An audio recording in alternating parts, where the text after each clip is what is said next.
Algorithmic amplification, a story of a newsfeed, user engagement, and public health versus company profit. On October the 25th, 2021, CBS News writer Mizadik Bidar published an article detailing a recent Facebook controversy. This article is titled, "Liberals to Moscow Mitch, Conservatives to QAnon. Facebook researchers saw how its algorithms led to misinformation." This controversy originally unfolded in March of 2021 when Facebook employee Frances Haugen leaked internal documents showing that Facebook knew its algorithm widened political division. She leaked these documents to the Securities and Exchange Commission and the Wall Street Journal. Since the original debut of this controversy into the public light, many news agencies, CBS included, have reported on the issue. The CBS News report specifically discussed an internal study used by Facebook to uncover its algorithm's divisive qualities. The study was conducted by setting up 3 dummy accounts, one of which posed as an Indian user.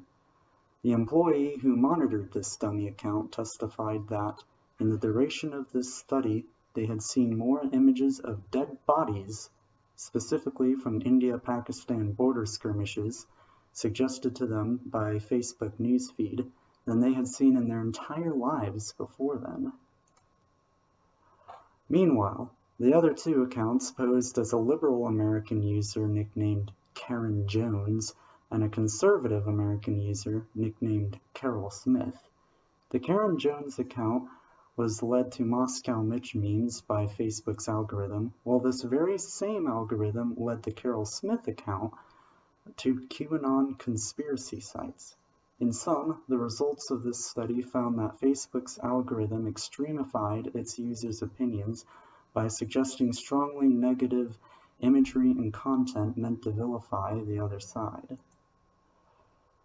Upon discovering this characteristic of the algorithm, employees involved in the study suggested fixes. However, management rejected or refused all such changes, supposedly on the basis that modifications would disproportionately affect the site's conservative users. With all this information in mind, it seems that the major dimensions of this issue are emotions and moods. People commonly and properly understand emotions and moods as feelings a person experiences. However, contrary to popular belief, emotions and moods are in fact not the same thing. According to our textbook, Organizational Behavior, moods are dull, long-lasting feelings not instigated by specific events, and they do not typically compel one to take a particular course of action. Emotions, meanwhile, are intense, short-lived feelings that are instigated by a particular event, and they do compel a person to take a specific course of action. In the case of this specific business controversy, Facebook manipulated emotions and moods to maximize user engagement. This is because people are more psychologically engaged in the material they're reading or viewing when it provokes strong emotional reactions. For Facebook, higher user engagement means higher amount of time spent on their site, which means more chances to show their users ads and thus more revenue for the company. The current context of this issue is only 8 months old, and so it's an extremely new development and thus a rapidly evolving situation. As it stands right now, however, there has been a congressional hearing on the issue, and Frances Haugen continues to throw accusations at Facebook. The most disturbing of these allegations is perhaps the site's supposed propensity to recommend pro-anorexia content to teen girls. Facebook, meanwhile, defends itself by claiming that they are always researching ways to improve product safety, and by pointing out that polarization has been around long before the emergence of Facebook and social media in general. Unfortunately, the wider field of law and morality this issue finds itself in is one that lacks clear boundaries. This ambiguity is attributable to the fact that the field of computer technology is such a new addition to society at large, having only become an important part of our lives in the past generation.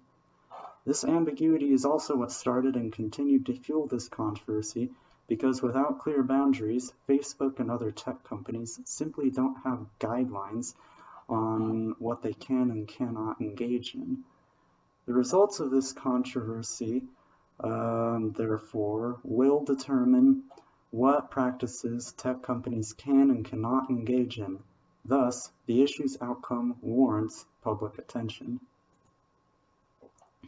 Since public health is being damaged in more ways than one by the algorithm's design, it stands to reason that social health and cohesion would be improved if the company's executives took steps to amend their product's shortcomings.